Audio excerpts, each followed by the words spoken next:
you. Welcome everybody It's so to nice. TooGeekyToCare. I am Bushido X Wolf, who likes to start things randomly without warning and telling anybody, and then continuing my sentence as if nothing is happening. Guys, All right, and my name is Tark201. Caffeine 21129. The infamous Bajozutsu. Okay, so tonight we are we are back. I don't know if any of you guys remember from last week. Last week we had a little bit of a different broadcast where we were all playing Left 4 Dead, and we were all just, it was more of a chill, more of a free talk, more of a Q&A session, and more of everybody to just get to know one another. But now we're back to our regular schedule, and we are back to talking about different topics and different discussions. And tonight, due to the celebration of a brand new video game that released this Tuesday and a brand new film that released this Friday, we're going to be talking about Resident Evil, or Biohazard for some of you who are not in the Western world, where tonight we're going to be talking about not just Resident Evil, the video games, but we're also going to be talking about the films. We're going to be talking about manga and everything Resident Evil and how it relates to basically survival horror and how it changed it in our society and all that stuff. And so, yeah, and we decided to do this in honor of the newly released Resident Evil 7 and the new Resident Evil, the Final Chapter film that was released yesterday, actually.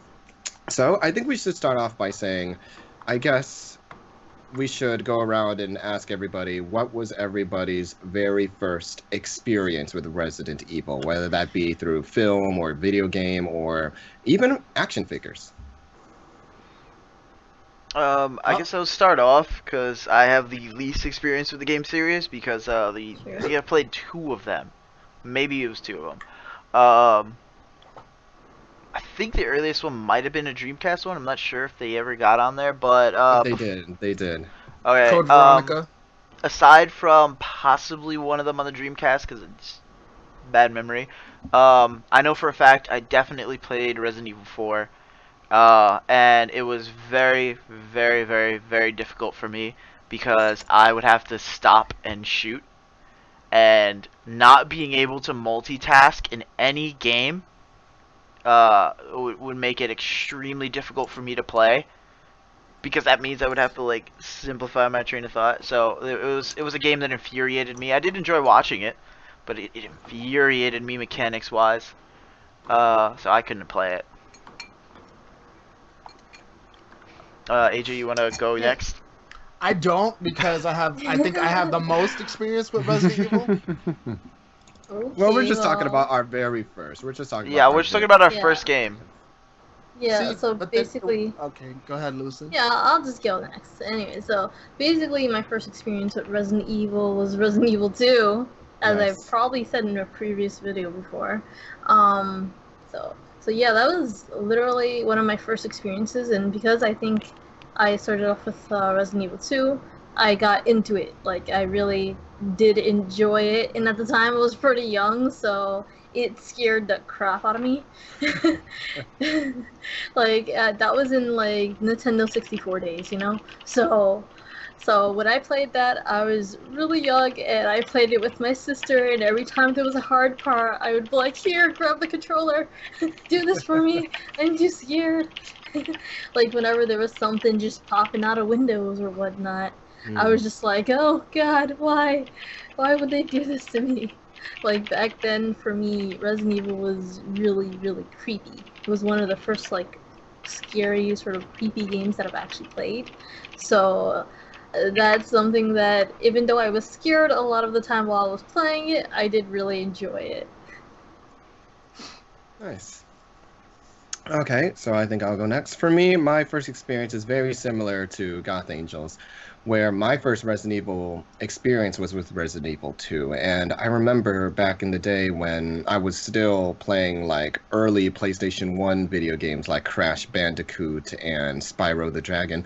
And then my cousin, one of my older cousins, comes home with with a game called Resident Evil 2, and he told me it was a zombie game and all that stuff. And then I immediately thought of the old Super Nintendo and Sega Genesis game called Zombies Ain't My Neighbors. I don't know if you guys remember that. And so I thought it was going to be just like that, and I thought it was going to be easy to play, and I thought it was just going to be just as fun, and maybe it's going to be 2 players.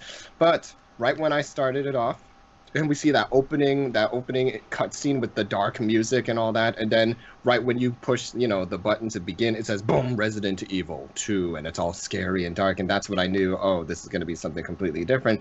And then the first cutscene happens, and I saw blood. That was when I was like, oh, this is something completely different. So when I was a kid, I played through it, and basically every time I got to a new part, I always died. So I eventually beat it when I was a kid, but it's like every new part I died. So after I died, that is when I realized, oh, I know what I need to do. I know how to beat it. But when I played it, it was different, and I really enjoyed it at first because I love how serious it is, and I love how it's more in line with horror films and all that, with old zombie films, because I love horror films in general, and I just love how it's very different than anything that I've seen before. Where the acting, as I probably hate to admit it, I thought the acting in Resident Evil 2 the voice acting was pretty good, and it really did look like a film, and I just really liked how creepy and how scary and how, even though at the time, just like what Bushido said, I was having struggles with the controls because it was very different. It was like tank controls, and I couldn't move around all that much. But ultimately, I really enjoyed it. And then after that, it basically sparked my interest in survival horror games, and I became a video game horror fan because of Resident Evil 2. So for everyone who's like looking at the podcast and thinking, what the hell's going on? Why is AJ looking at the back? I'm actually watching something, but that's not taken away from me. I've heard everyone speak Resident Evil 2, Resident Evil 2, Resident Evil 4, or the one on Dreamcast. So me, I'm going to have to take this all the way back to 1997, if I'm correct, when the game came out. And my first experience with Resident Evil was watching it through my cousin playing it. I would always spend a lot of time at my cousin's house, and he had a PlayStation 1, and he had got his hands on Resident Evil, the very first one, the one that's on the screen, the very first one. And I sat through it with him from beginning to end. Like, every time he played it, I was over, and it was awesome. And I sat through as Tark said, the really bad voice acting. The Jill sandwiches to mother, and et cetera, et cetera. And I thought the game was golden. Loved it. That was my first experience with Resident Evil. Instantly became a fan of the franchise. And so, yes, I played through the first one. I played through the second one, the third one. I've played Code Veronica. I've played the Outbreak Files. There's 4, 5, Operation Raccoon City, and then 6. I have not laid my hands on 7. I haven't watched anyone stream it, but that's because I'm going to play it. I'm going to go run through it. And I'm quite excited to talk about Resident Evil, actually, because it's one of the best. It's like one of the best Capcom franchises there is. Besides, the Street Fighter franchise, Mega Man. Resident Evil is like top 5 of the Capcom franchises, and it's quite. I'm excited for this topic. But at the same time, there's something in the background that's I'm always gonna be turning my head, but do not fear. I'm listening to each and every one of you guys. Enjoy the man bun.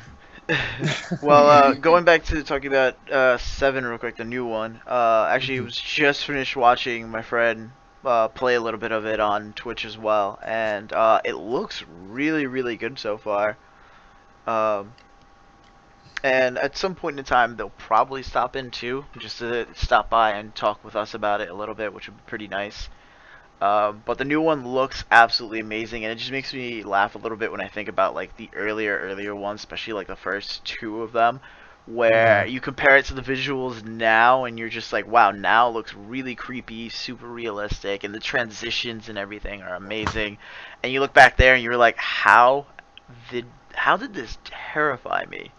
Right. How was this what scared me back then? Like, just it doesn't look all that good. And then you just think about when you were a kid back then, how that was like the most horrifying thing for you, like you were saying, Yeah, Dark. especially at the moment in video games. It was probably a lot scarier for most people. And for me, even when I was watching it like over somebody's shoulder, I was like leaning a little far back. I was like, okay, I think this is a safe distance to watch it from.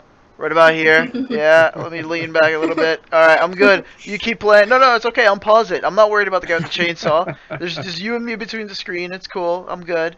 And that's kind of like what it was like for me when I was watching like horror games when I was a kid. I even had games like Alone in the Dark, and for the most part I was just like, oh, this is great. Nope, you're gonna play this for me now. I can't do this anymore. The thing with me is I've always been a fan of horror games. And it's just like I sat through like Wolfenstein and Doom.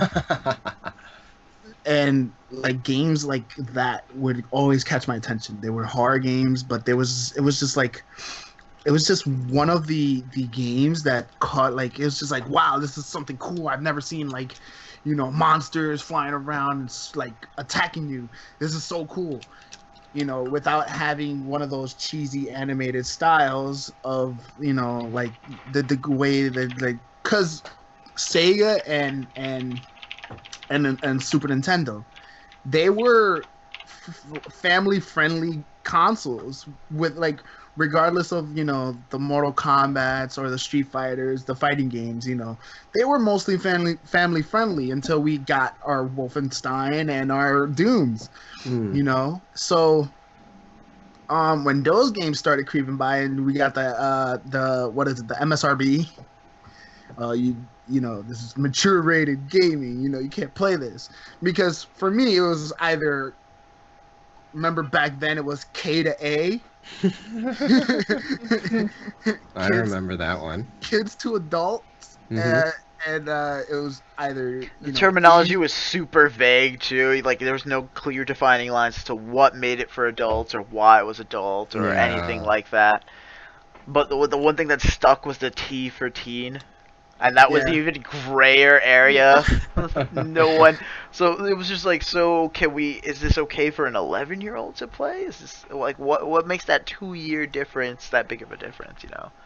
But yeah, I get what you mean. Those MSRP ratings, even back then, were just so hilarious and ridiculous. Yeah, but like you gotta understand, the first game that was listed as an M-rated game was Mortal Kombat. Yes. The whole MSRB is the Mortal Kombat's the reason. Yeah, pretty much with spines ripping out and hearts and face crushing and. I mean, they would have to at that point. And my parents wanted me to shy away from Mortal Kombat, so.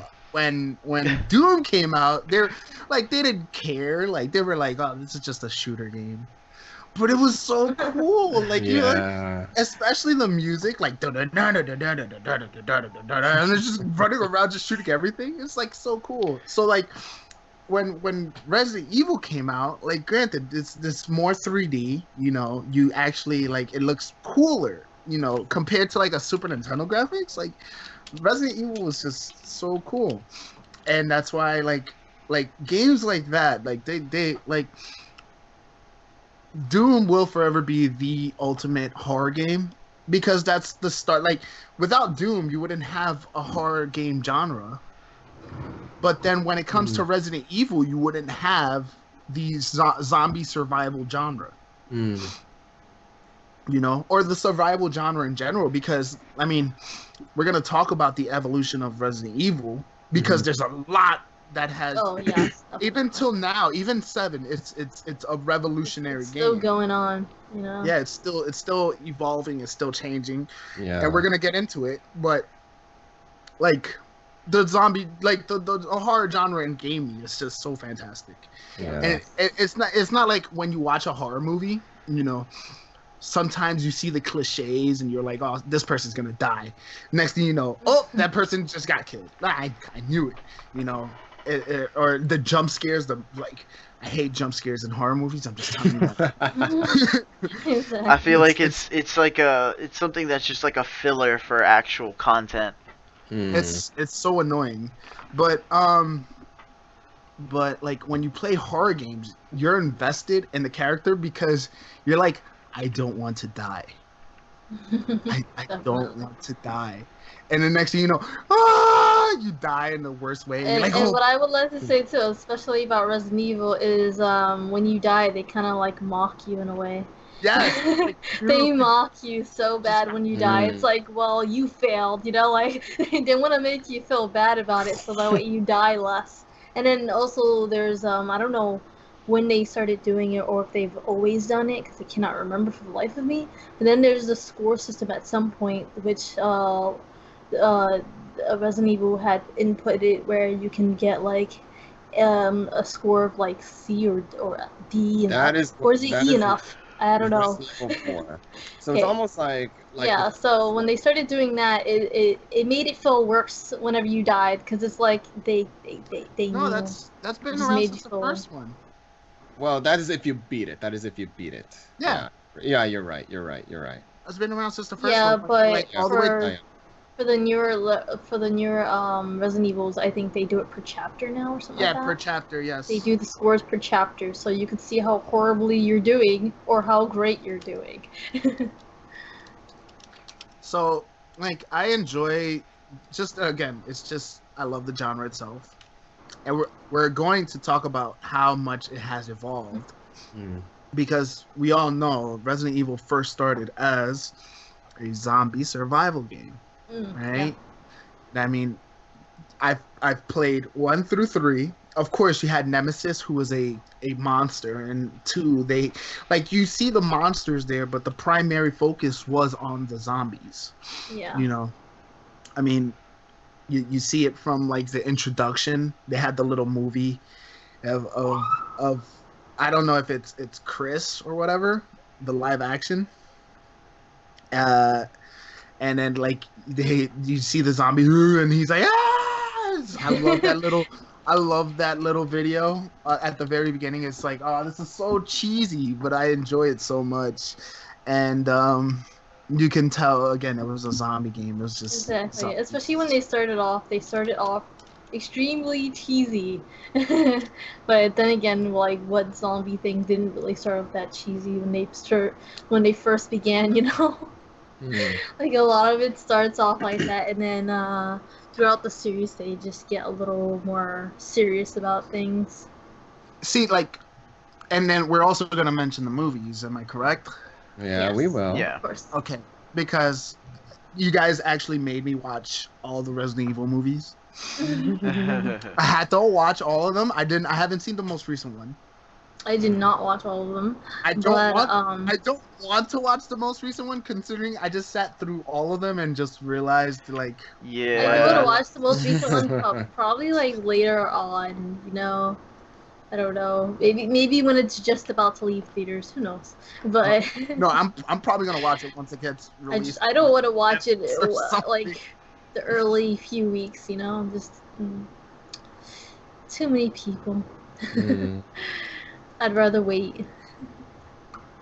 All right, so now let's jump through the timeline real quick. So we all know how Resident Evil was basically at that time, and maybe still a lot of scholars, video game scholars, to this day still consider it to be like that pivotal video game, survival horror game that basically created the blueprints of how to make a survival horror game back then and even to this day. But before we had the first Resident Evil game, survival horror games back then were like, we still had the point and click games, those adventure games where it had like, you know, it was dark and it was mostly gothic. Those were the survival horror games we have, but instead of zombies, we had like ghouls, or we had vampires or werewolves or something like that. We never really had something where we never really had zombies as a factor when it comes to survival horror. Even Zombies Ate My Neighbors, that was more of an adventure game, not really a survival game. And so when it comes to something like this, where we have this survival horror game where not only was it dark and it's going with all the tropes of traditional survival horror games back on the old PC days, it actually is adding in something new that we have yet to see before, well, at the time, and even to this day, it's still amazing just to think about. And that is not only zombies, but blood, violence, and scares. I mean, before Resident Evil, when was the last time you, or even now, when can you think of a video game before Resident Evil that actually had like a legit jump scare that was like really popping, right? It's kind of hard to think about it. And Slaughterhouse, Sega Genesis. but there was literally a jump scare in there that was deliberate, or was it just you? Was it just you? It definitely had a jump scare that scared the crap out of me. I'm like, why is this in the game? I hate Slaughterhouse so much. It was like one of those, again, like it had cheesy looking animations to it, like the graphics, but it definitely had its scare factor in the game, and I did enjoy that stupid game. So, but yes, there you go, Slaughterhouse. That was the one game that had a surprisingly, like, oh my gosh, this really just scared me, jump scare. So, but no, I think Resident Evil had it more, and again, just because of how realistic it looked, that's why it got me more.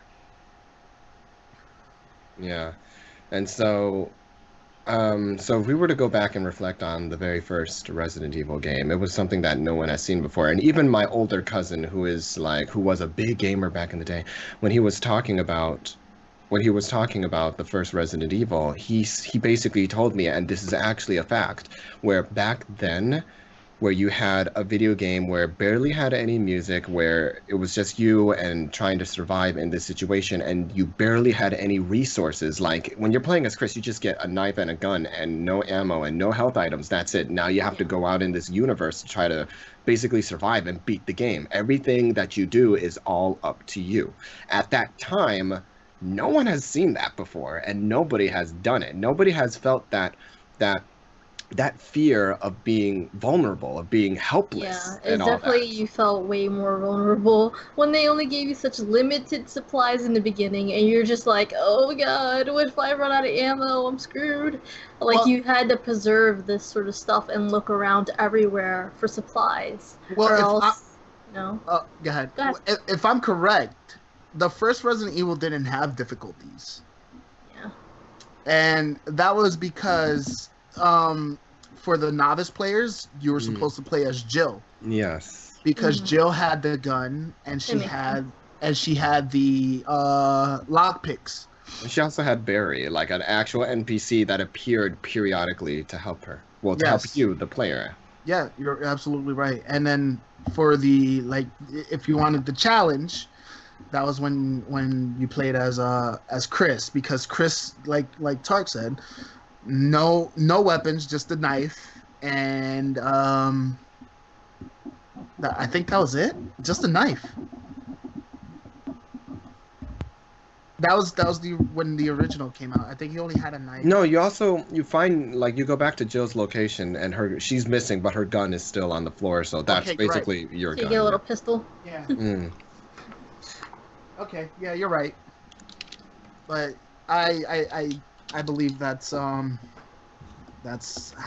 it worked, yeah. But yeah, like, again, the whole thing with Resident Evil was that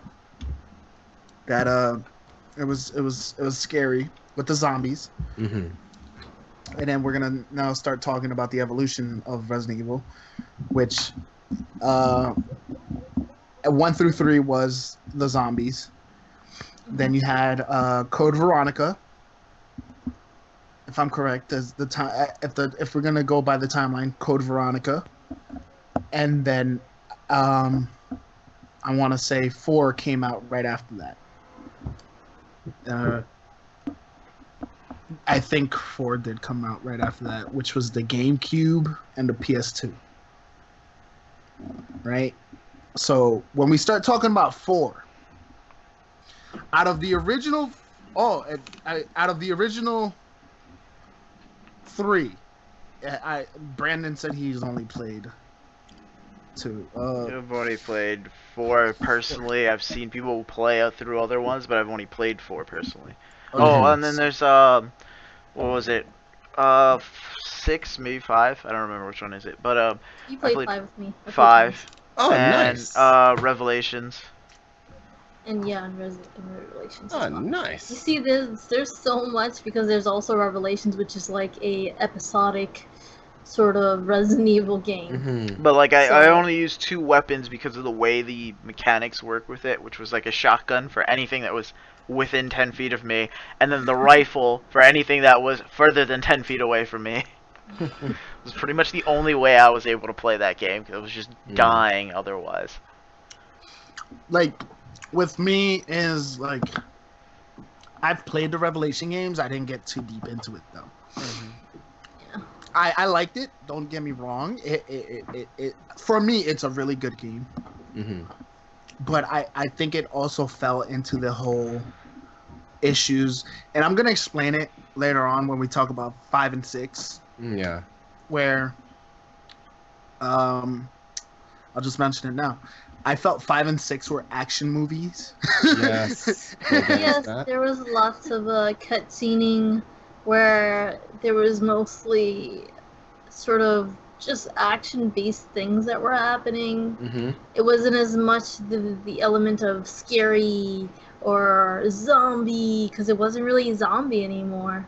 So, and I know AJ has a lot to say about the Yeah. zombies versus infected thing. So, Oh, So, yeah. See, I love Resident Evil, but I have my tripes with it. they so. switched it up, which didn't help everyone. Not everyone enjoyed it that they went from having zombies to infected. So, all right. So, 1 through 3, I enjoyed. All right. Sorry, Yeah. did you enjoy 1 through 3? I did. I love 1 through 4, actually. The 4th one is Code Veronica. That was the last one before we transitioned into, like, what I like to call the action trilogy. So we had, like, the horror trilogy, and then we had the I action. mean, at least you had 4 I mean- trilogies of, you know. I mean, we put in Code Veronica, and then we also put out the Outbreak Files, Okay, yeah. because those were also zombies, Yes, those were As- trying to go back to form. as well as the creatures that pop out of them. But all the Resident Evil had creatures popping out somewhere. Right. But the very beginning of Outbreak and all the other ones were zombies. So Yeah. now we're gonna So talk about. I- Okay, no, go ahead. No, you first, because I was just going to go off. I was gonna proceed. But Okay. So basically, I was gonna say where if we were to just look at like how the series has evolved when it comes to like gameplay or something like that, it basically like the first one just basically just set down what it was meant to set down. The trope of survival horror, where even not only was like the sources were limited and life was limited, but also the gameplay itself it required like time to get used to. Nobody has seen that before. Like, why is it that we're playing as a person in a 3D environment, but right after like the spawn of Super Mario 64 or Crash Bandicoot or The Legend of Zelda Ocarina of Time, why do we still have these limited controls and these controls that are just like difficult to grasp onto at first? And a lot of people are thinking, oh, maybe that was just like an error on their part, but I don't think that's the case. I think that was deliberately made to try to like enhance on the fear factor, try to enhance on the part where, you know, you are vulnerable and you are very helpless because you have to not only fight your way through the environment to beat the game, but the player, have to fight through the controls to like get the hang of it and all that. And then if we were to move on to for the first game, if we were to think about it in terms of like violence and everything, yeah, it was actually really violent. Like even at that time, heads were like, you can actually blow off a zombie's head if you had a shotgun or an appropriate weapon, and that was actually something I have never seen before. But if you were familiar with B horror films, you know, back in the 80s and the early 90s, yeah, that was there. And I don't know if that was intentional or not, or maybe it was just made for it to be like an interesting game, which I personally think that's the case. But at the time, I've never seen that. Even in Mortal Kombat, we never see a head get blown off or anything like that. We always saw like bodies being like limbs being ripped and a lot of blood and everything, but just something like that was just something unheard of and something that made everybody go ooh and ah and all that. But the one thing that we keep on talking about when it comes to like um when it comes to the Resident Evil series is we talk about the gameplay, we talk about the scares and all that stuff, but we have yet to talk about the characters. I mean, we mentioned them briefly. Chris and Jill are the playable characters. It was still at this time Jill being a really strong and powerful female video game character in a time where we only mostly had male characters and male like strong characters. This was actually, once again, not only was it a departure from form of horror games, but this was actually a departure from video games in general. I mean, I think the last time we saw a strong female character besides Jill was Lara Croft, but you know that was like a phenomenon here. This one was just a one. Chun-Li. Well, yeah, you're right. Sonya Blade. Well, you just had to do it. Oh, God. Oh boy. I get what you're saying when the female character is the main character. Not only that, but in a survival horror aspect. Yeah, they're usually like more victims and stuff in sort of horror film environment stuff. Yeah, they're normally posed as like the damsel in distress. Yeah, they're usually like, oh, I need help, you know, like there's always someone you have to save is usually the female character. So it was interesting to see a difference where it was like, oh, well, this girl's got a gun, she knows what she's doing, you know? Or it was like she was able to defend herself and stuff like that. So that was great to see. Yeah, and it's also interesting to know how even Lara Croft, even though she kind of like brought out this new form of, strong female characters in video games, she, through the course of history, she became more and more sexualized. And that's why the creator of Lara Croft, Toby Gard, he left the projects because he thought this was stupid what they were doing to his character. But if we were to think about the Resident Evil series, none of the characters are sexualized. Not until later on in the series. Yeah, that's later like on. really late. That's like really late. But Ada Wong was supposed to be the definition of seduction in the game, so that's why she was that. But I never saw Jill or Claire or any of the female characters to be sexualized. Oh yeah. I didn't really say, oh yeah, Jill is hot. I didn't say that, not once, because I always thought, oh my gosh, Jill and Claire, they're badasses. I see them more like the big brother type, even though they're like female characters, you know what I mean? And so it's so great just to see something like that just really just pop out in video games, and I thought it was just wonderful. All right, so are we going to move forward to Resident Evil 2? No, not 2. I mean, we're talking about the characters, so yes. The characters of the original 3. Which character stood out most to everyone? So the original 3 games. But they all make an appearance on like 5, 6, and 4. You know. Okay. So in the original 3, my favorite character, and which is actually my all-time favorite Resident Evil character, is actually Jill. She caught my attention the most, and I really like her because I just never seen a character like that, like with that kind of an attitude or with that kind of intelligence and that bravery that she has. Like, I played Tomb Raider, the original Tomb Raider 1 and 2 on the original PlayStation with my cousin and all that. But to me, she was like, at the time, she felt already very heroic and already very like adventure-y and Indiana Jonesy, if you know what I mean. When this character, Jill, was supposed to be almost like more of a realistic take of somebody if they were to be in this situation and all that, and just seeing somebody just step up and say, you know what, I'm going to fight through this and I'm going to survive and I'm going to basically give it all I got. I really, really like that. It's just great to see just a character just burst out like that, and I really liked it. Brandon, I don't know if you have. I haven't. I have not. Who was your favorite Yeah, character like in someone... 5 for, or you know They- what? His favorite character by default is Ashley. Yes, yeah, because she was the most aggravating thing of all of the games. She was the most aggravating mechanic of all of the games I've ever seen or played, Oh my and God. therefore that makes her my favorite part. Leon!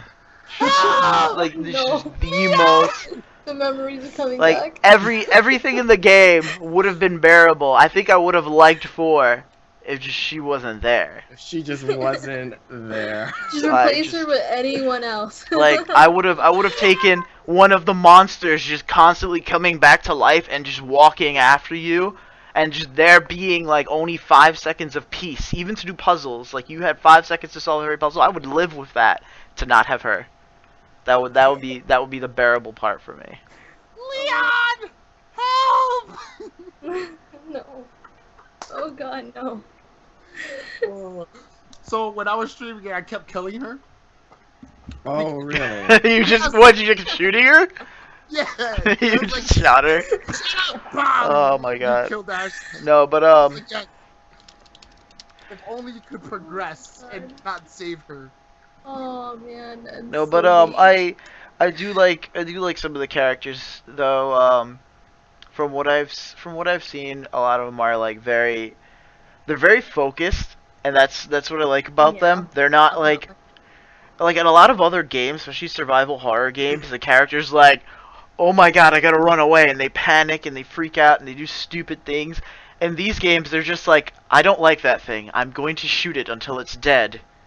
Or if it's just like, oh, this zombie person with like tentacles and everything is coming at me, I know what I'm gonna do. I'm gonna drop kick it. That's just like, that's just the It is gall true. that they Some of the have. things Yeah. that you could do in that game is It's kind of just- ridiculous. Oh my Who gosh. thinks of going up to a gigantic thing and just freaking kicking it? It's just like, this thing has What? gigantic sabers on its arms. I'm taking him out with a pistol, guys. I got this.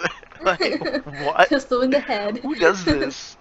But it's great. It really is. It's So great. good. No, but for me, it was definitely Leon and Claire. I don't know. I just always liked them as characters, especially Leon. But I just enjoyed playing as Leon, especially, and just Claire. She was just, I don't know. There was just something about her. It's really hard to describe. I like But all Claire the more than her characters- brother. Same Fair here, enough. actually. Fair Same enough. here. I favored her over him, so. Okay. I do appreciate the fact that the female leads tend to be the stronger characters in this series, though. Yes. If you ask Yeah. me, there's- like, yeah, there is something about that. and I think they did a great job about that. Like, they weren't like, hey, so she needs gigantic boobs and she needs to scream for help the second a guy shows up with a gun. Leon! Yeah, like, Help! we don't have that. The fact that we don't have that was what made it great. Yeah. Yeah, because Okay. you see, if the other girl was the main character, we'd be all screwed. Yes. We'd be screwed. We would be like, oh God, I hate this character. Can I just throw myself off of something? Please. I'm just gonna kill myself so I wouldn't have to save this chick. Screw you, Mr. President. I'm gonna hear my. I'm just gonna. Yeah, that's it. Dude, it's just gone. Ah, that would be so great. Yeah. Okay, I'm surprised no one said this, Mm. but my favorite character is Wesker.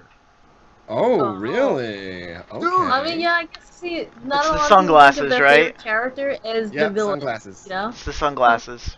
He's the sunglasses. How you do cool gotta was admit, he is so badass. You know what? I will give him this. I do like his hair.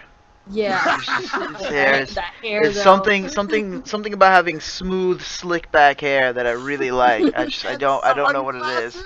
And the sunglasses Clearly, too. That's Yeah, clearly just- a nod the to like glasses the 80s. just totally top it off, you know. It was just so perfect. How about this? In the very, very, very beginning of Resident Evil, when you get the cinematic, the very first cutscene, when the helicopter goes down and everything and whatever.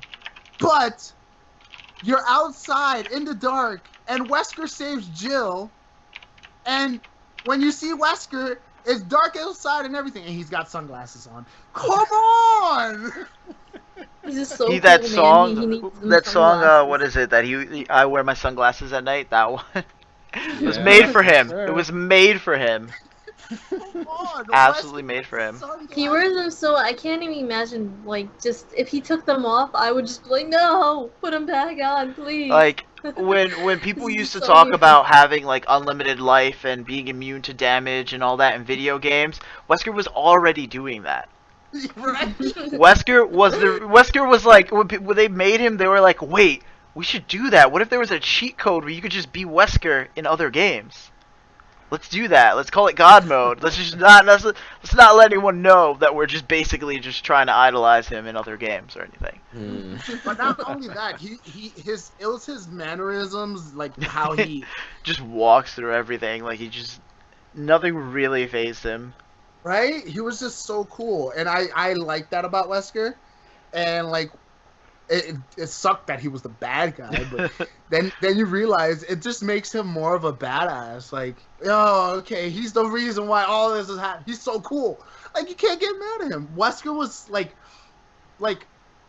see, in video games, you got your memorable bad guys, you know, like Ganon and like Bowser, you know, and Bison and et cetera, et cetera. Wesker was that dude, man. He was like, definitely. he had style. He had the shades going. He was just so cool.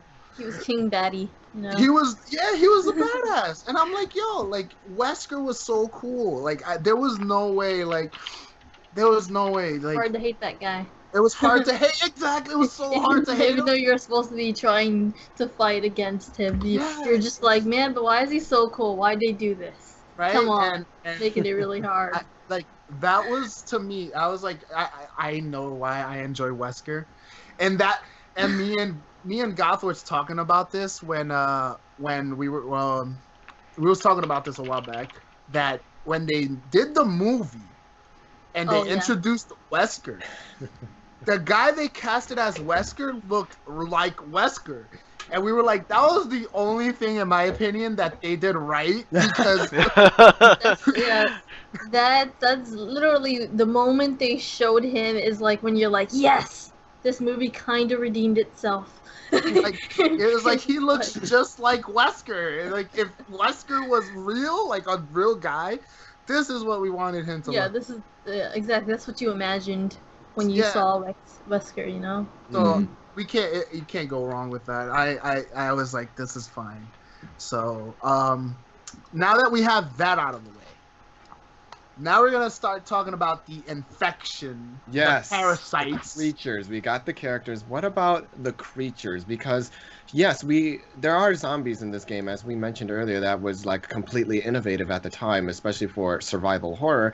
But you know, I'm pretty sure Capcom, the development team, was like, okay, yeah, that's great that we have zombies. It's something that we haven't seen. It's something that we've seen before. But what else can we add into it? And then that's where things get interesting. We have like the zombie dogs. I mean, they were the ones who cursed Freaking hate those bastards. every zombie survival game. They have destroyed it for me because they introduced zombie dogs. That was the one thing that I hate in every, like, there's a game called 7 Days to Die, and I literally found a way to go into the code and remove the zombie dogs. And I blame them. God. I blame them that I had to go through and replace the zombie dogs. I replaced them with everything. Like, there's unstoppable lumberjacks. I would rather have the unstoppable lumberjacks over zombie dogs. What about zombie cats? Would you want that? I'm fine with zombie cats, just not zombie Just dogs. jump on top of your head and scratch And they'd be you annoying, bite and your face off. they'd probably do like minor amounts of damage. I'd be okay with that, but not They'd the be zombie like the dogs. jockeys.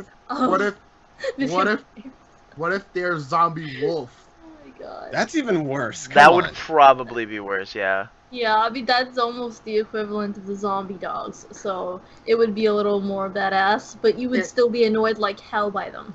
You can't be hating on your wolf brethren even if they're dead, okay? Or undead. I have to hate on them. They're so Why? annoying. Why? They're so Why? annoying. But regardless, it's not only the zombie dogs. Can we talk about in Resident Evil 1 the stupid spider, the stupid zombie snake? Oh, you mean Yawn? Yeah, him. Goddamn big ass snake. I hated that. I hated it so much. Which is great because we have something like that where, yeah, we have zombies and all these fake creatures that we're pretty sure we're not going to see like ever, if not anytime soon. But they also have to put something like that we do see in everyday life and something that we can relate to and just turn it into something like, what if one day they just turn against us? It's almost like Alfred Hitchcock's The Birds. Every day when we walk outside, we see pigeons, and what if one day they wanted to kill us one day? That's messed up.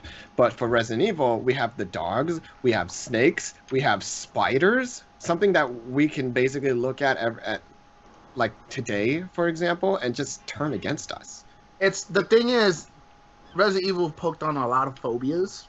Yes, on a lot of like fears. Like giant bugs. Like giant bugs, the spiders, the freaking... You know how many people are afraid of, like, gigantic spiders? Like, that is just something that's a very common fear for most people. So, seeing something like that in a game, you're just like, oh god, why? This is making this so much worse. Like, you don't want to go up to that creature at all. You know, like the whole haunted mansion, it's another phobia. It's like people hate stuff like that. I personally loved it. Yes, a haunted mansion is perfect. And it was one of those things that, you know, they brought up a lot of the phobias, and you know they made them scary. You know, even sharks. I amplified it. You know? Sharks. The sharks. Yeah, I hate to admit it, I'm a little salacophobic, and every time I get to the fish or the shark part, I get scared. So. Oh man, there's a game you would love. It's where you have to play a shark hunter, and then the other players are playing sharks. It's super. Oh, God. It's a great way to face your phobia. It is super cool. Why don't you tell me after this, and I'll check it out, because this actually might be interesting. I would love to see. Is it Subnautica? Oh my God. No, it's not Subnautica. What was it? Hold on. I'm gonna have to look at it. I'll look it up. Just continue doing your thing. I'm gonna look it up real quick. It's just great because, like, we have this series. We have, like, well, the first game. We're still on, like, the original games right now. So we have these video games where, yeah, they have all these fake, you know, creatures in there. We're like, yeah, it's scary when we play it, but when we turn it off, yeah, what's there to be afraid of? Because we're not going to see a zombie. We're not going to see a licker. We're not going to see hunters or any. I love lickers. We're not gonna we're not gonna see hunters or anything like that. But you know, we're gonna see snakes, maybe spiders. We're gonna see a dog. What if your pet dog just turns into an infected beast and tries to get you? That's not cool. Well, maybe it is for some people. What happens if you go on the beach and the shark starts biting? Huh? Oh, there we go. You don't have to be infected for that. I found the game. It's called Depth. Oh, okay. Oh man. I'll send you a link to it later. Yeah, send me a link and I'll check my it out. friend texted me the exact moment I found it too. Nice. That's hilarious. He knew the exact game I was talking about. Nice. And so, yeah, when it comes to all that, like, the thing that they increased from Resident Evil 1, 2, and 3, not only was the graphics, but they also made it a little bit more violent. I think it was because of the first game, they were kind of like testing to see how far they can go, and then when they realized everything's okay, they're like, yeah, let's just make it a little bit more violent. Yeah. And, you know. And not only that, but graphics got better, so they were like, yeah we're gonna make this look so good. Zombie crocodile. Horrify there we people. Go. Another thing, the zombie crocodile. Zombie crocs. Resident Evil 5. Zombie crocodiles. Two. Oh, 2 as well. Yeah, you're right. Yeah, well, no, they were even in 4, weren't they? They were in like multiple games. Yeah, the zombie croc wasn't 4 as well. They were awful. They were everywhere. Stupid zombie croc. They were like, how can we possibly make people more miserable? It's like, oh, remember that thing they hated in the other games? Let's just bring it back. Let's keep doing that. Let's just put something else and just make it look more did you think that you were safe in the water? No, there's zombie crocodiles in there, guys. They're gonna freaking be 10 times more annoying. And it didn't even matter if you shot it once, because sometimes if you shot it once, it would come back up and try to eat you anyways. And I don't know if it was the same for Resident Evil 2, because I cannot remember it for the life of me. But when I played Resident Evil 5, basically if they got you, you were just dead. Yep. And that was literally the most annoying part of that entire game, because every single time I would go into water, you wouldn't know it until you start seeing like the water currents change, and then you basically would have to be staring at the water while just trying to get up a ladder. Literally, my friends and I, we would like run So back and annoying. forth and just like see if we can get them to like stay near the edge of the water, see if we can get them to come out or something like that. Yeah, well, because there was like a thing where the bridge kind of goes downward into the water. What you could do was run into the water, lure one towards you, and then your partner could just shotgun it in the face.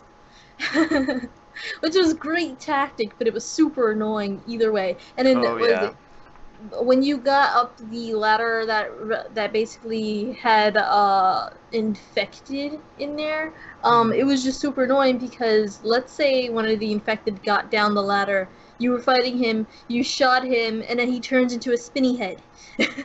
Spinny head. That's what I call Oh them. man. It was so stupid. It was like, okay, great, now I'm probably gonna get attacked by a crocodile and a freaking spinny head at the same time. And that's happened to me once too, so it pretty much instant death at that point. So one of the other great mechanics that they brought into the series that once again I absolutely hate them for, because it showed up in every other survival game after that. It showed up especially in Dead Space, were regenerators, the enemies that cannot die. They just keep coming back. Like, you have to literally obliterate them off the face of existence for them to just be gone. Like, I'm fine with common infected, but an enemy that is just an unstoppable machine is exactly what I fear. It's not something you can do anything about. All you can do is try to hinder it. So that was another great one. And yeah, they basically, it sounds like they took every single phobia they could think of, and we're just like, all right, let's just zombify that phobia. It's like, can we make a zombie ladder? Like, just anyone who's afraid of heights, can we just like do that? Can we figure that out, guys? So great. Like, I think that's what they're gonna do for the next one. They're working on it. It's gonna look like you're climbing up a ladder, and really it's just some sort of like weird viney thing smacking you. Exactly. It's gonna be a zombie that just hangs you up from. Oh, it's gonna be Smoker. There we go. They're gonna find a way to put The new smokers into the Smoker, game. yes. Just hang You're you gonna from a reinvent roof. Smoker. Exactly. Yeah, and I also love how Capcom, since, you know, they also made Mega Man, where you go through a level and then next thing you know, boom, you have a boss at the end, right? And Yeah. and even in Resident Evil, we have this survival horror game. There are also bosses.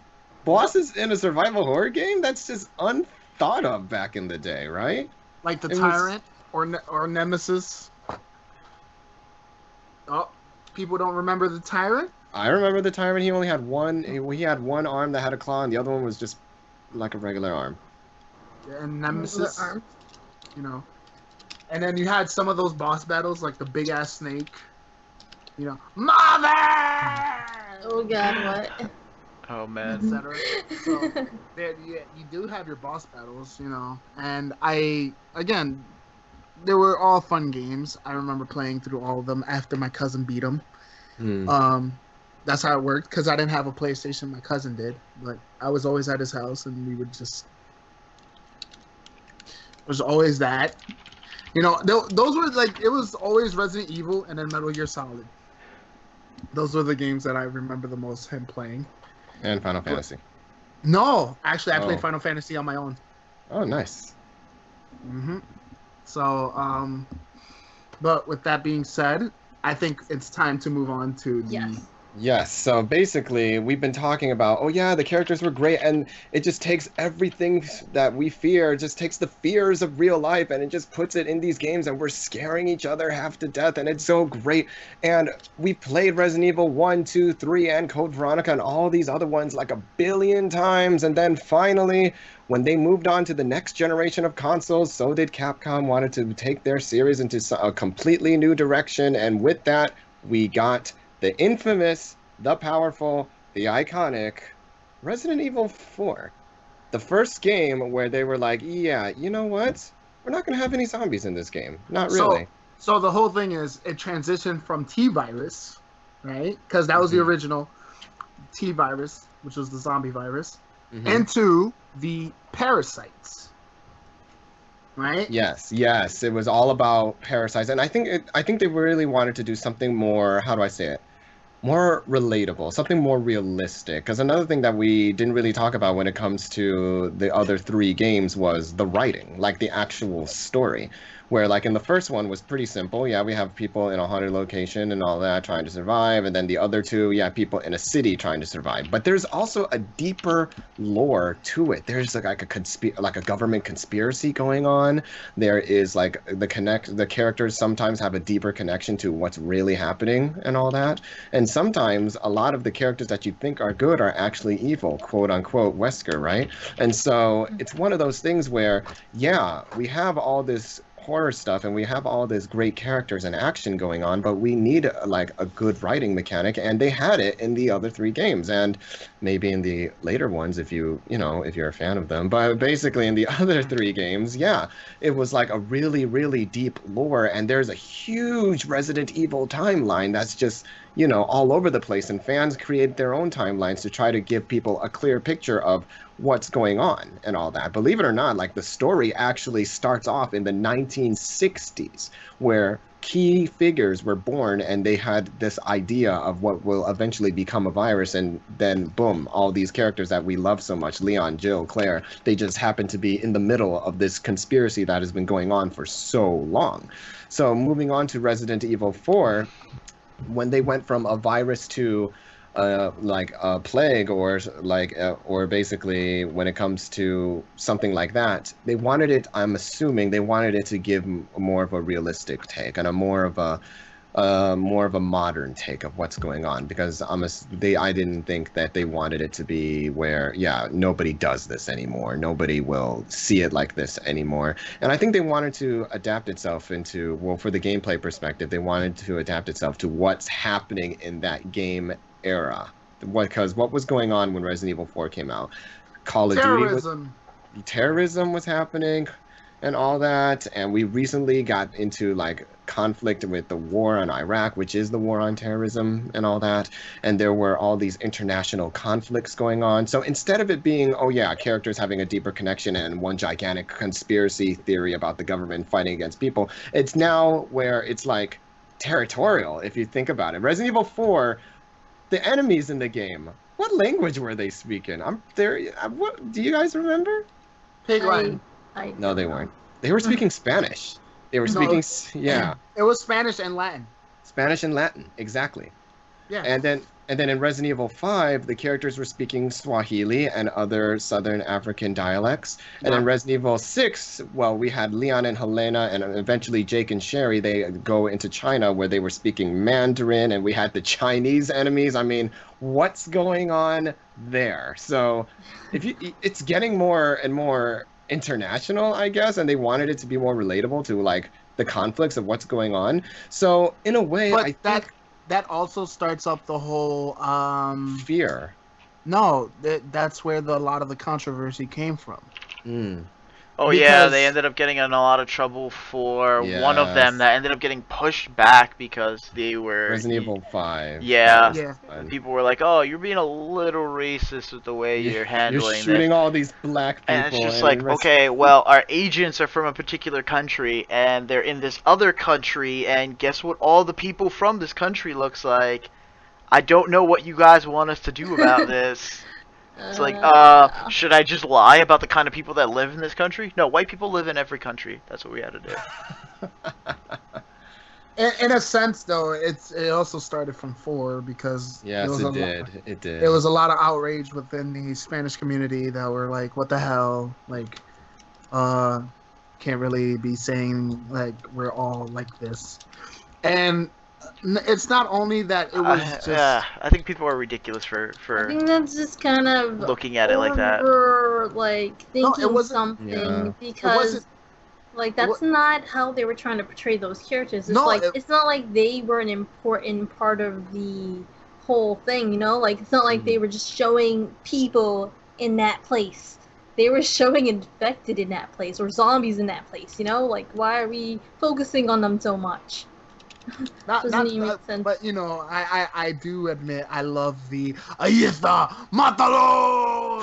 I mean, I that thought was some great, of that actually. was really funny, to be honest. They got the accents really well too. But I thought they did well with it, but there's always gonna be someone out there who's gonna complain about something, no matter what.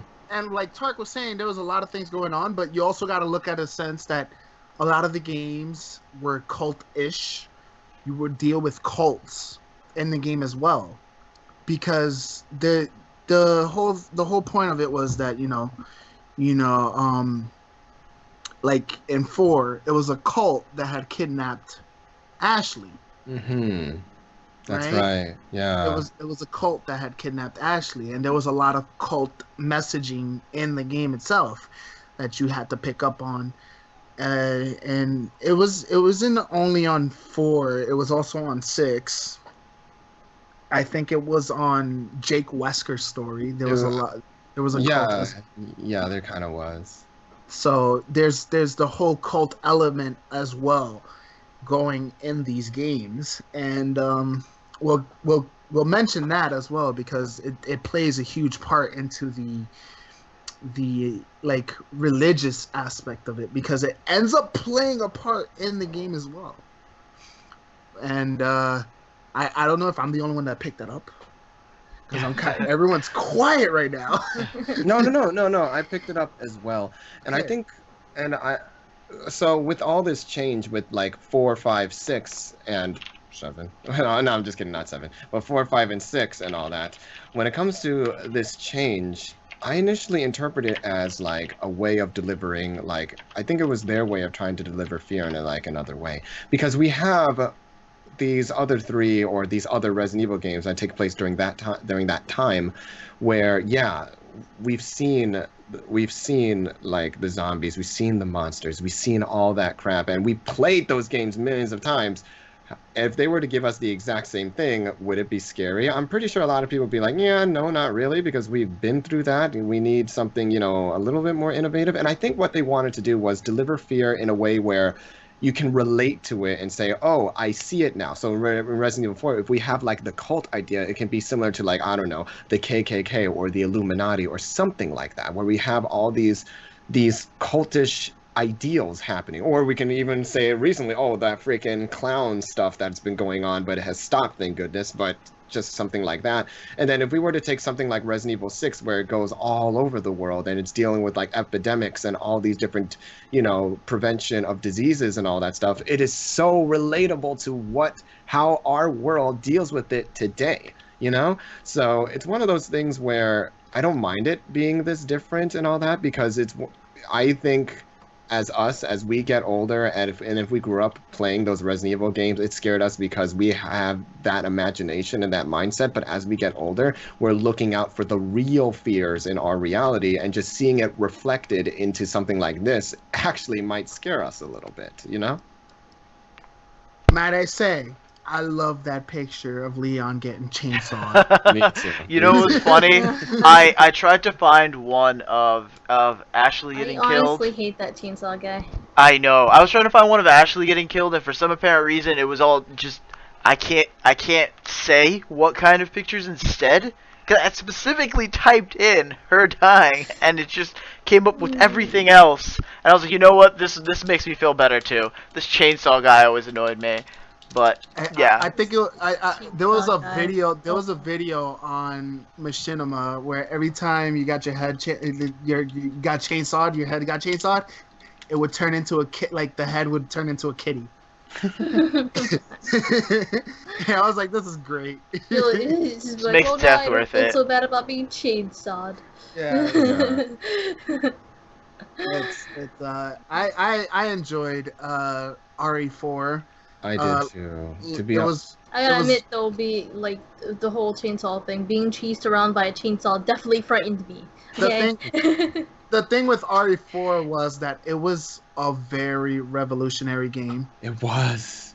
And that's the thing. Like to this day, it's really, really popular. It's still fun to play to this Yes, it is. day. And wow. it's a like someone had mentioned on our chat. It's a very, very replayable game. I see myself going back to it. Even today, if I decide to play it, I just want to go play it and finish it. Because it was a very fun game. Yeah, not only that, but a lot of like critics and scholars are claiming it to be one of the best video games of all time, Resident Evil 4. It is, and It is, yes. I can't say it's not because it really is. Story wise, it was great. Gameplay wise, Brandon hated it, but I loved it. I don't think he hated it in general. It was more like the mechanics of it he hated. But if you think the mechanics for that game was bad, you have not played the original 3. So if you play the original 3 and then you jump into 4, you'll be like, man, this is far beyond better than everything I've ever played. But like my thing is that the mechanics should be improving, not this tiny little margin. I mean, like the mechanics should jump forward. Other games were managing to do multiple actions like moving and aiming and moving and shooting. Like The Legend of Zelda was capable of handling mechanics like that. Why couldn't they handle, like, even if your aim was swaying horribly like some kind of terrible alcoholic who just gone through some terrible trauma, I would have taken that over what I dealt with in that game, where I would run, turn to aim and shoot, and like the chainsaw guy would be shot. I mean, that's how I got killed multiple times. The chainsaw guy would be like 5 feet behind me anyways, or if not, they'd be like, oh, you're trying to run? Hold on. Let me, as a everyday farmer infected by this parasite, throw this little sickle through the air, nail you perfectly at 50 yards, and then catch up to you, and then throw some torches at you and light you on fire from another 20 yards away, and then catch up to you and just pitchfork you in the chest. Like, it was ridiculous. There was no really getting away with them. You just had to, like, dodge what they did and try to, like, frustratingly aim and shoot. The only reason why I didn't finish that game is I had the same sort of frustrating experience with that sort of thing. So I was just like, I think I'd rather just watch this. No, but like I said, if you played through the first 3 and then play 4, the controls were much better. It was like a breath of Then I would never play the older ones. Yeah, exactly. So that's why, and you also got to understand this is PS2, GameCube. That's not an excuse when older consoles had other games in different genres with better mechanics. I think it's also because they had particular mechanics. They didn't want to steer off too far from them. Yeah, exactly. I know. They probably didn't want to change it. We don't want to just like change it completely. Cause then like, guys, like, well, aiming and shooting sounds like too much for our crowd. Aiming and shooting sounds like too much for our crowd, you know? I mean, I would have been refreshed from a whole different change. But you have to realize who's also... Everyone else, I get it though. You also have to realize who's making this game. Capcom does not have a good history with control mechanics. When it comes to action-adventure games. I'm gonna just throw it out. Or you know, third-person games, okay? Their specialty is kick, punch, pause, and whatever the select button does. Okay. So. Oh, the kicking was hilarious too. You just like swing out and hope to like mow down people. I'm like, oh, sure, okay. I think that was the thing that caught my attention the most, because when I saw the trailer for Resident Evil 4, when I saw that actual martial arts was going to be featured in Resident Evil 4, I flipped out like, oh, this is going to be cool. But he only did one thing, and that was a spinning kick. He did a suplex. He did a low kick. He has like what is it called? They're kind of like response moves. Yeah. More than you doing the moves. Yeah, more than you doing the moves, they were response moves. There's not gonna be a huge variety of it. There's only so much they're gonna want to add in. Especially with a game that, unlike nowadays where you can't push out updates, back then it was just like, let's get it right the first time, because we have no chance to fix this if we push it out and it's messed up. Yeah, that's true. Definitely. Yeah. So, do we want to move forward with the next game, or? Yeah, let's do it. Or do we want to start talking about the films, since we jumped back and forth between the last couple games already? Yeah, we did definitely. Let's briefly mention Resident Evil 5 and 6, because it wasn't where Resident Evil 4 was the start where things started to get like really departure from form. And it was interesting because a lot of people especially a lot of purists, they were like, "Oh, how could you make a Resident Evil game without zombies?" You know what I mean? But Yeah, when Resident Evil because they 4, weren't legit zombies. yeah, but when Resident Evil 4 came out, it worked. I don't know how, but it did, and we loved it, and we still love it. Yeah. It's something else.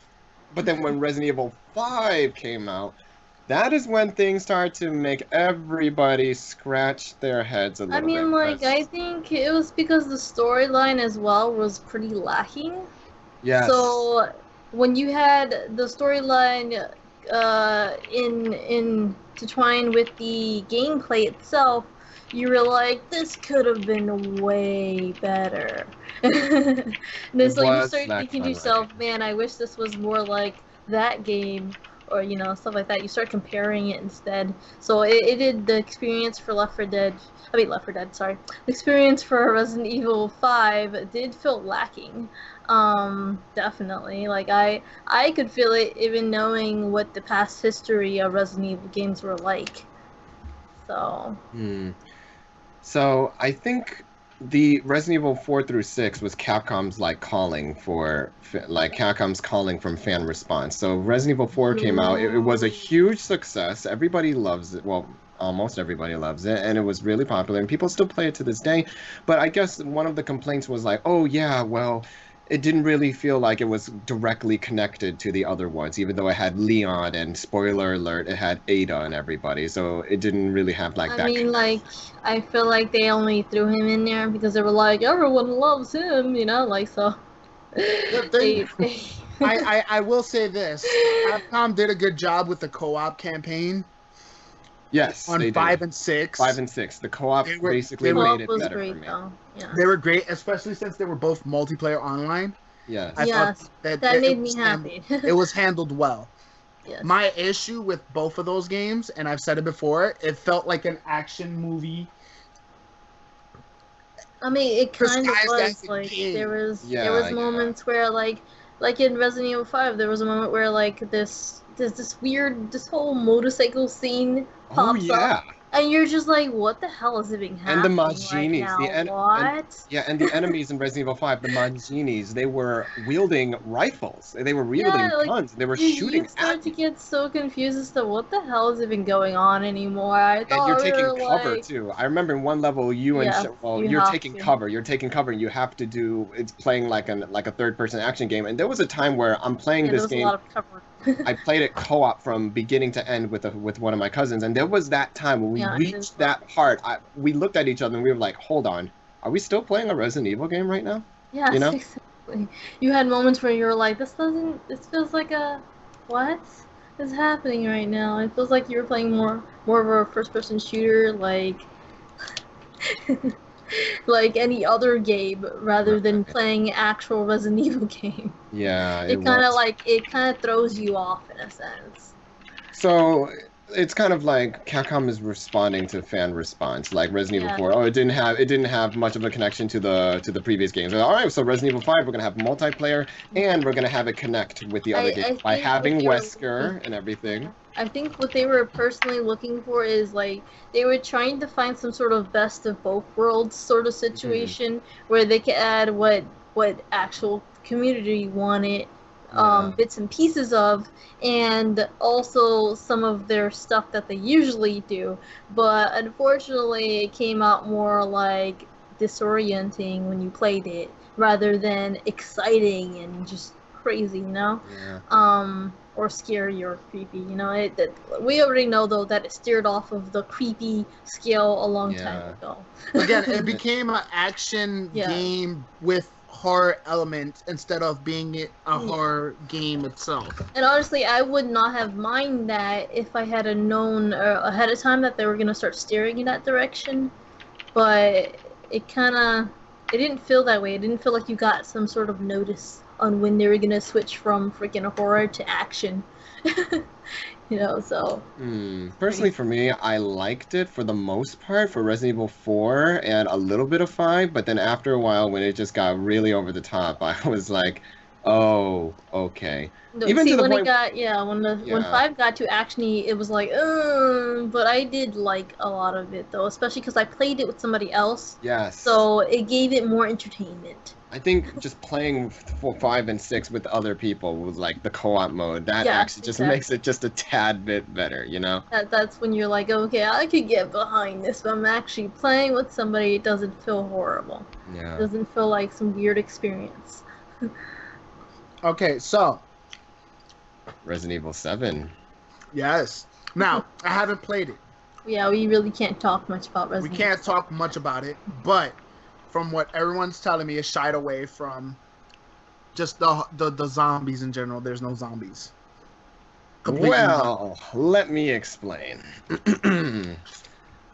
My cousin, he's playing Resident Evil 7 right now, and I watched him play like the first 2 hours of it. And the first 30 minutes of the game, well, the first 20, depends on how fast you can play through the prologue section of the game. It doesn't feel like Resident Evil at all. It felt like if I were to just go over and watch somebody play Resident Evil 7 and just without knowing the title of the game, I wouldn't have guessed it was a Resident Evil game. Not whatsoever. Not because it was a first person thing. No, that's not the thing. It's just that it just looks different. It at first feels different, but it just ultimately just looks a lot darker, and it was just focused on scares, almost like Amnesia or Outlast or anything like that, focusing on the current today's current world of what we perceive as scary or what we perceive as a good horror game nowadays.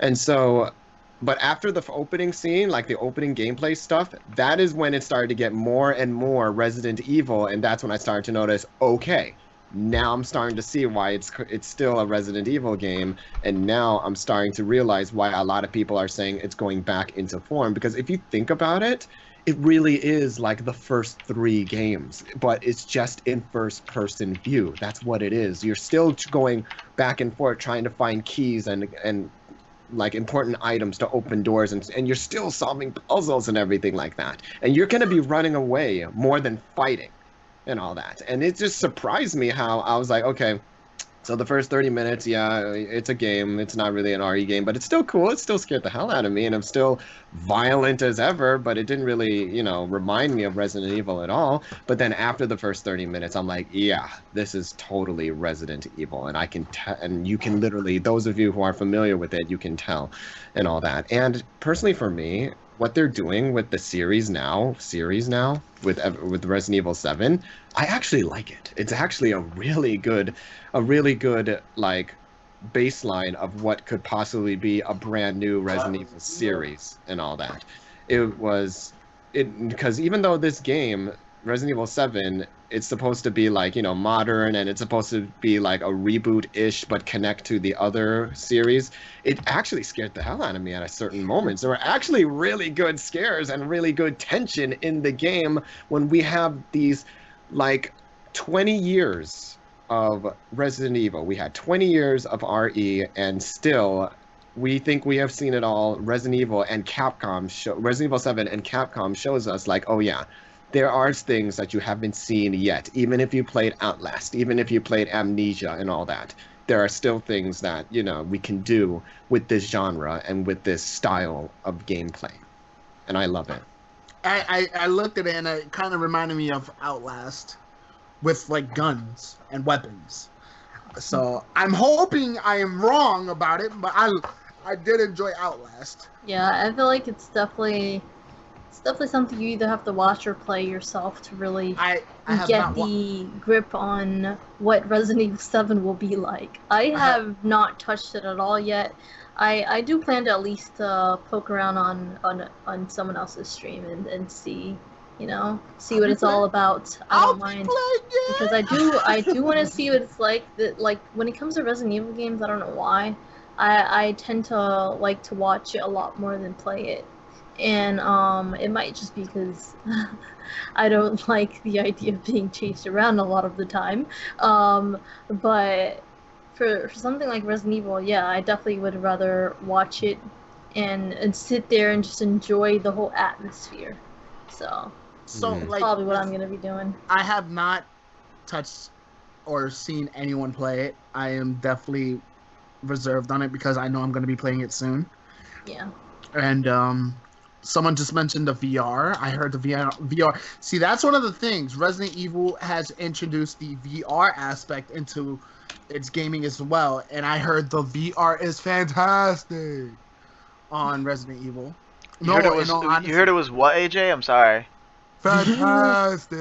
Okay, I just want to make sure I heard that just right. couldn't understand for a second there, you know. Fantastic. I heard it was fantastic. Just wanted to make sure I heard that. And everyone says that it's so good on the VR, and who knows? Maybe Resident Evil will be the introduction to the whole VR experience, because this is one of the first. A lot of people said it's like amazing on VR, and depending on how successful this game is with the VR, it could lead up to more games played on the VR. So we'll see how that turns out. But this is the one game that everyone's like, you have to play it on VR because it's so. And it's great because as much as we love Five Nights at Freddy's and how many times we played Outlast and Amnesia, and we see all these people from YouTube getting famous because they're playing Amnesia and Outlast, it makes us feel like, have we reached that standpoint of, that baseline of what survival horror video games are going to look like nowadays? Because it feels like every single survival horror game is going to look like that, the first person view, and it's going to be, get from one place to the next where you have to look for clues. And then Resident Evil 7 comes in just like how the first one came in 20 years ago and showed everybody there is more to it than meets the eye, and there is still more we can do with it, and this is what we're going to do. And good job for Capcom for doing that. I definitely love when they surpass like these expectations of what horror video games are supposed to be like nowadays, or just games in general, really. It's always good when they go like above, and I definitely hope that this is one of those games that are gonna do that. I'm hoping to play this, and I'm hoping to see if I really do enjoy it. It's favorable right now. Everyone says it's really good. It is. And I'm hoping to see after I'm gonna hope that the hype still lasts even after the first few months. I'm hoping to see where this leads up. Yeah, exactly. Because to me, I hated the fact that they shied away from the zombie aspect. Yeah. But depending on how... Maybe they'll redeem themselves, Depending on how I enjoy this one. Because it's completely different. This is a first-person Resident Evil. You haven't had a first-person Resident Evil. Well, actually, we have. Gun Survivor. Remember that? Oh, yeah. No. That in Operation Raccoon City didn't exist, man. I knew he was gonna say it. No, like what? No, they didn't exist. They didn't happen. It doesn't matter. It doesn't happen. No. What game did you mention? I don't know what that is. Sorry. What? So one of the people I know from Twitch, he was streaming all the Resident Evil games, all of them, including the Outbreak games and etc. And I kept teasing him. I was like, dude, you have to play Operation Raccoon City.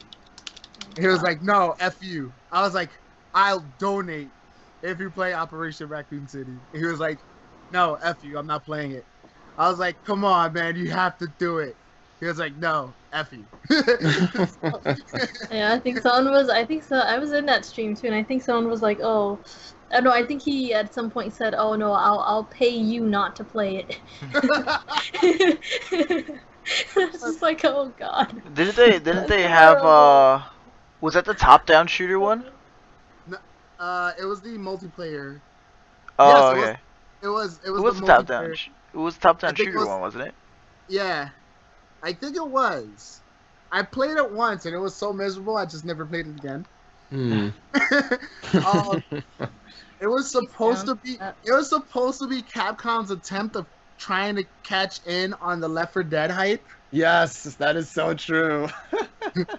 So what had happened was they did the 4-player co-op Resident Evil game, but the co-op it was really bad. Okay, it was not enjoyable. And if you wanted to play by yourself, you know how we crap on how bad the AI in Left 4 Dead was or is? Let's just say that there's no AI whatsoever in this game. Oh man. So let's say you're getting your ass whooped by like 1,000 zombies.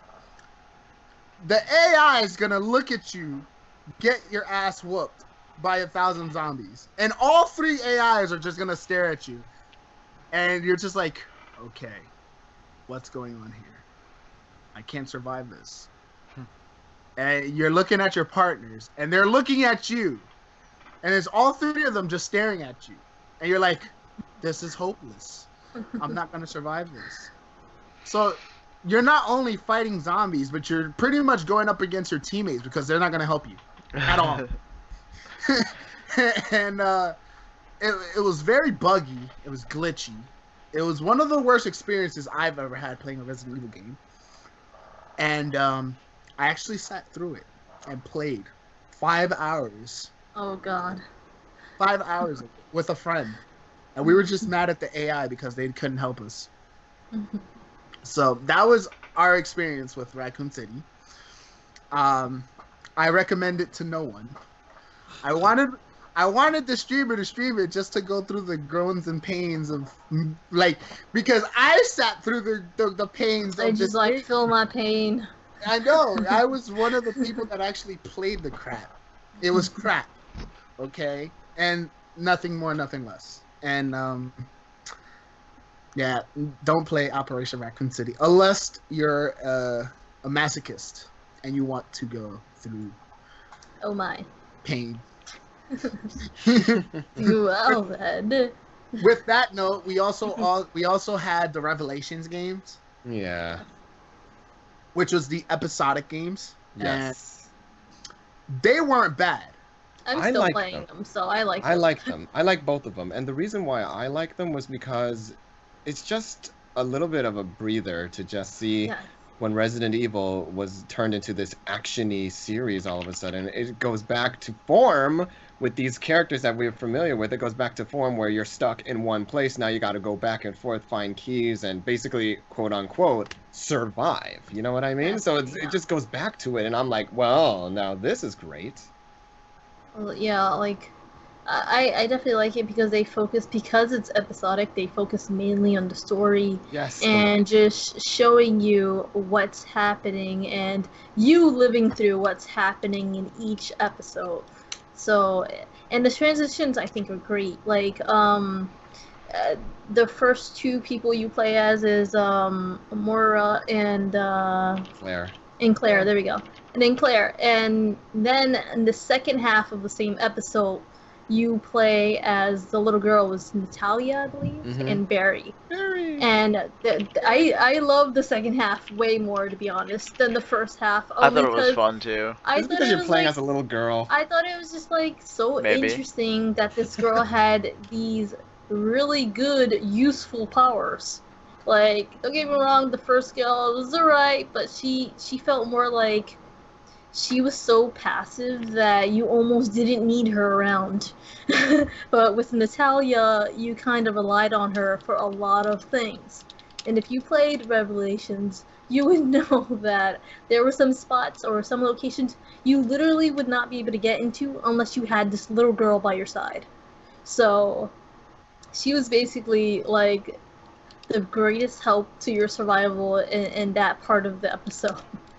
So not only was it interesting, and you had this adorable little girl, who, by the way, she was pretty strange, but she was still cute. So also like some of the other character options when you do like the multiplayer missions and stuff like that. You had other character options. Some of them were really ridiculous, as well as the costumes. Raid mode. Yeah. It was also raid mode. So not only did they give you the episodic parts of that, but they also gave you raid mode, which you went around pretty much just shooting zombies with a partner or by yourself. Which was pretty great. I do like that aspect too, because if you're like, oh, I need a breather from the actual story, you could just go around and do that instead. which was pretty great. And they, Yeah. like he said, they give you some of the most ridiculous characters to choose from, if you know what I mean. Yeah. Some of the characters were a bit out there. So I gotta bring this up because my friend wanted me to bring this up, and for some apparent reason he's too lazy to make a Twitch account, so he didn't bring this up in the chat. So I just want to point out that my friend Tom is a lazy butt, and he needs to get on this. But Umbrella Corps was a thing too. Oh yeah, I almost forgot about that. Yeah. That one was for the Wii U, if I'm correct, right? Yeah, that was the one that was for the Wii U. I think they might have had it for other systems. I'm not sure, but he wanted to note that it was absolutely awful when he played it, and he was really upset with it. I'm not the only one that went through an awful game. He was not a fan of this one. He just wanted me to bring that up. I think because he wanted to share his misery indirectly with us.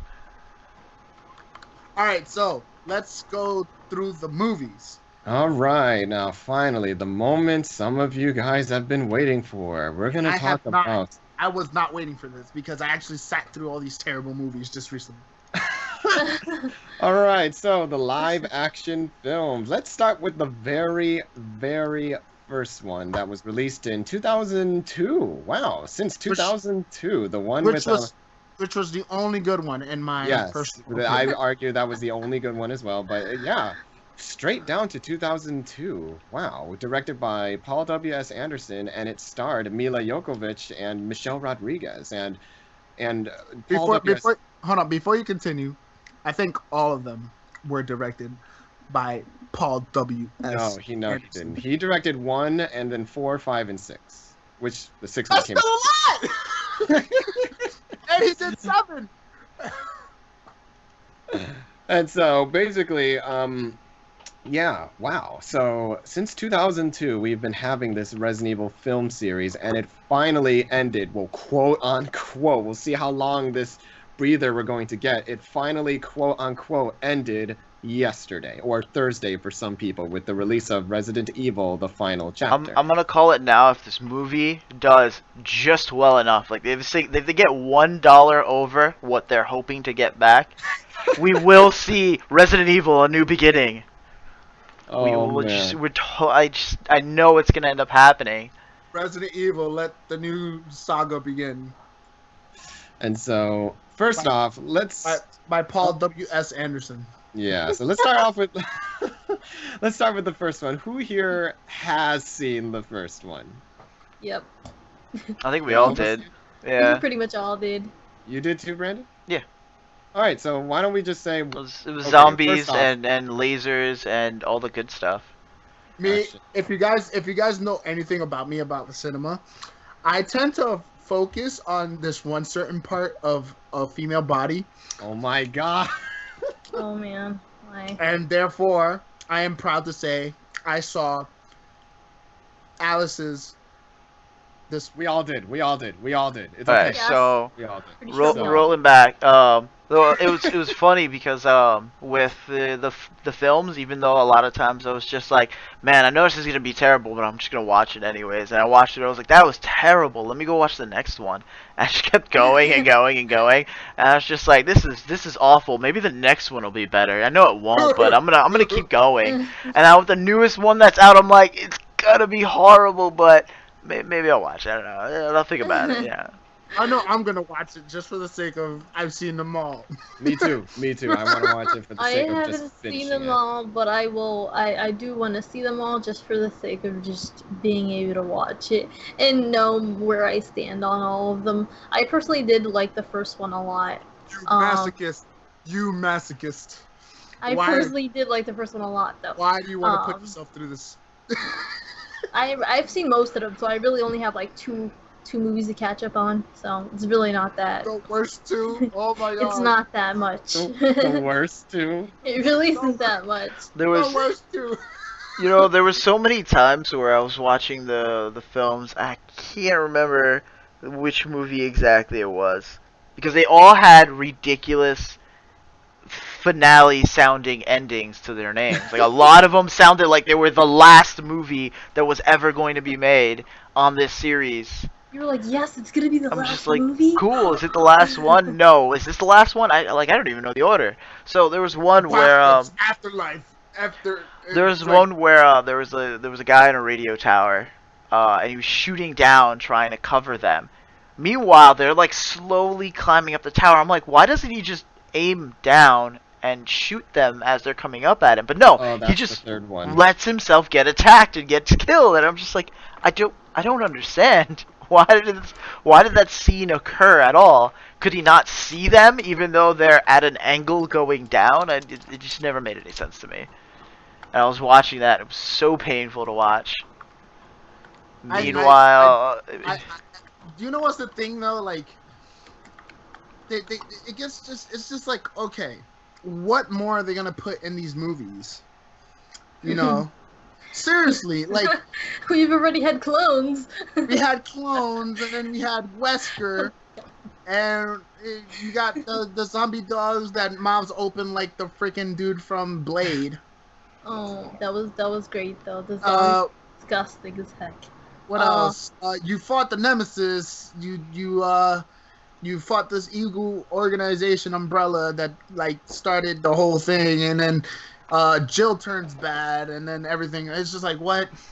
I think what they wanted to do was make it a little bit more character driven and make it more like personal and all that, which is interesting because, you know, it's funny how they say they wanted to make it more personal, but the films mostly center on Mila Jokovich's character, which is Alice. But then again, I mean, I love Alice though. yeah, but she's cool. She's I cool. I'm wish not gonna the lie. whole thing didn't center around her, to be honest. I really enjoyed the AI just coming out of nowhere all the time. Alice. Exactly right. Her I loved accent. it. Her accent was so So great great. every single time. Exactly. That's what I loved about that. The little red girl, Alice. It Alice. was just so But freaking but good. going back to the first film, I actually enjoyed it. I honestly think that is Yeah. actually a solid film, and it's actually a decent video game film adaptation. And this is strange because we live in a world where a lot of us do not really like video game film adaptations. Even the most recent one, what was it? Assassin's Creed. That one looked good. Because it usually translate into something horrible. Yeah. It looked good. So- It had a lot of great A-listers. I mean, Marianne Cotillard was in it. She's a great actress. She's an A-lister, actually. And she was in a film like that apparently, I didn't see it, but I heard it was not good at all. But we have the first Resident Evil film, and if you just look at the history of this film, the first one, and how it was the writing process, the development process. It was actually really interesting because this film actually came out at around a time where we haven't seen a zombie film in the cinemas for a while. And I think that's one of the things that they were trying to do. They wanted to make a film, not only is it recognizable for fans of the video game, but make it for moviegoers instead. And they wanted it to come out where, oh yeah, when was the last time you saw a zombie movie, right? When was it? That 80s film or whatever that had zombies like that. And the funny thing is, if you followed how the first Resident Evil movie was made, believe it or not, the original script was supposed to be directed by George A. Romero, you know, the guy that makes a lot of zombie films. And it was supposed to be... zombie guy? Yeah, and it was supposed to be very accurate to the first game, like dead on accurate to the first game, to the point where Jill and Chris in the mansion were supposed to have like a relationship. They fall in love with each other at the end, and same thing with the Umbrella Corporation. And everybody is talking crap about the writers about changing it, but here's something that a lot of people don't know. It's actually, surprise, surprise, it was actually Capcom that requested the change. They were the ones that fired George A. Romero, and they were the ones that said, no, do not make it like the games, do something different. They were the ones that said it, and that made everybody go, wait. Okay, You want to know why? Because they knew exactly what was going to happen when it came to the movies, where basically it was just going to be a reprint of the games. If you were going to be like, they didn't change anything, nothing is exactly the same, it was an okay movie, I felt like they should have changed something, they could have made it better doing this, and so on and so forth. And that would have just made people bored, and if people knew it was exactly the same as the game, they would have said, there's no reason for me to go see this because I mean, nothing the only is real different. reason to see it would be to see how they would portray real life characters, like real human beings rather than animated characters, you know? That would be the only actual reason to see it directly from the games. In all honesty, I think I would have watched a George A. Romero version of Resident Evil. Yeah. I would have loved to see how it happened. I wouldn't have minded watching it and seeing how they would have interpreted each character, you know? Yeah. And the thing with George A. Romero is that he understands, because he created the zombie genre. Can we be real? Yeah, like in film, he created the zombie genre. So I would have loved to see how he would have interpreted the game that made the zombie genre, that took the zombie genre to another level. I would have loved to seen it. I would have loved to ask him, like, how he would have made that film, to be honest with you, and all that. And then that's when Paul W.S. Anderson was called on by Capcom to make the film. And I don't know if you guys know this, but Paul W.S. Anderson, he actually directed another video game film adaptation before Resident Evil. Have any of you ever seen the first movie, Mortal Kombat? Mortal Kombat! Personally, for me, I think the first Mortal Kombat film, again, was actually a pretty solid film. Yeah, no joke. The second movie, let's not talk about that. There was a second one? Yeah, you're right. Don't stop. No. But anyway, so they called him and asked him to take the spot of making this film. And he says, okay, instead of, if they do not want it to be accurate to the games, how about we make it accurate in form of, like, style, or in form of, like the look and everything. So if you were to compare the first film to the first game, it actually is pretty, like, accurate. No, I don't want to say accurate. Very similar. No, I get you though. It gives you that sort of atmosphere. Yeah, like everybody's stuck in a situation. They're stuck in one spot, and they just have to figure out what happened in that location at the same time, trying to survive. And then they realize that the characters all have to fight for their lives. And also, a lot of the cameras. Yeah, I even watched the director's commentary. The camera angles in the first film, they were angled at spots where it was supposed to look like how the first game, or the first three games would have looked like. Because, you know, in the first three Resident Evil games, the cameras were placed in spots where, you know, at different angles every single time you go to one part of a room or you go to another room in general. And so he deliberately put cameras all over the place to make it look like it's directly from the video games. And I actually adore that. But the one thing I think this film did that deviated from the Resident Evil video games at the time was... and a little bit of zombie movies in general, because I was actually comparing, like, okay, let's think about all the zombie films that we have up until this day, where we have, like, you know, the Of the Dead series, like the Romero films. Those were just traditional zombie horror and all that other stuff. But Resident Evil, what did that do? It brought in the action part towards zombie films. Okay. Yeah, I mean, I enjoyed the Resident Evil movies a little bit. They were cheesy, but at the same time, they weren't terribly, like, it's unwatchable. So yeah, they were not unwatchable, at least. They weren't, and I think that's where, that's the charm in it. We also got to mention, there's two animated films that Resident Evil put out, which is Degeneration and Damnation. Mm-hmm. Which are actually canon. Those are actually canon. Yes, and I thought they were great. I did too. Surprisingly, how those were CGI films, and we enjoyed them more than the live action film. I don't know how that happened.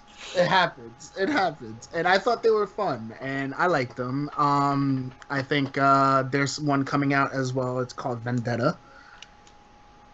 Oh, now this I had no idea about. Yeah. Not either. I am looking forward to that. Since the animated films have been really good. Now, is there anything else, other media? Well, actually, do you guys have anything to add about the movies? But real quick. After 1-8 went downhill. Yes, that's it. After 1, it went downhill. I think we could all agree with that. It focused way too much on the action, focused way too much on Alice, and it focused. And then the concepts of the whole movie got so ridiculous. And it got less practical. They were CGI. cool. Yeah, definitely. They were cool action-wise. So like the gunplay and stuff like that was like a little ridiculous, and and the stabbing and the explosions and everything. Yes. But after a little bit, it was just like, okay. And I don't know about all the movies, but if anyone hadn't even known that yet, but Alice, she actually did a lot of her stunts herself. So Mila Jovovich, she did. Yes, that was really great. I saw a lot of the behind the scenes action, and I was like, wow, this is so freaking amazing. She must have been like so not really scared, but so enthralled just going down the side of a building. Like that must have been really exciting and kind of terrifying at the same time. Yeah, there was the stunt double, and you can see the second film, like when she first runs down the building, that was the stunt double with Joanne Beach. And then after, but Mila said she did the last 40 feet, and she had to do it multiple times because every time she did it, she screamed. That is still a lot. Yeah. It's still a lot to do by yourself. This is crazy. Having an actress that can do that is like, just made her even 10 times more badass when you found out about that. Yeah.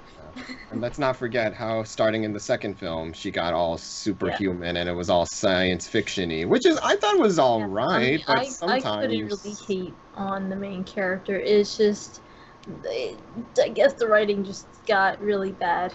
But it's okay, guys. The other movies, all the movies introduce one of my favorite characters, which once again was the AI. Exactly. My favorite character. The White Queen and the Red Queen. Well, both of them. If They're I'm both correct, by the way, cubed steak. If I'm correct, fun fact, maybe not fun fact, but isn't Paul Anderson married to Mila Jovovich? Yes, that's his wife. That's his wife, and he's directing his wife to do what she's supposed to do. But here's the thing, though. Mila said she loves doing, even though these films may or may not be good, she loves doing them. And I imagine because her husband's the director. No, they do look fun. These films do look fun to make, right? Regardless of how crappy you think they are, they still look fun. It still looks like she had a really good time doing these acting jobs, okay? The amount of makeup that goes into these zombies, because I'm pretty sure all of them were, like the people zombies, just the people. Yeah. I'm pretty sure they were all practical and stuff. That's one thing they kept consistent, was the zombies. Yes. They never like screwed up and like they just halved it, I'm glad that they stuck to it. Now I will say this, Resident Evil, the first one, had one of my favorite deaths of all time. The laser. Yes, the laser scene was so awesome. I was like, oh, look at that laser, just cut people in half and shit. Yeah, I said cute steak, guys. And then the guy was like, yeah, I'm about to dodge all these lasers, get at me, bro. And it was like... And not only was the laser scene... the laser scene in the first Resident Evil film was so iconic that even Capcom put that in a few of their Resident Evil games. I don't know if you guys remember, but in Resident Evil Umbrella Chronicles, there was the laser room completely identical to the film. And there was also that laser chamber in Resident Evil 4. I mean, no coincidence. No coincidence whatsoever. The laser scene's iconic. And they try to recreate that almost in every of the movies, which I don't know why.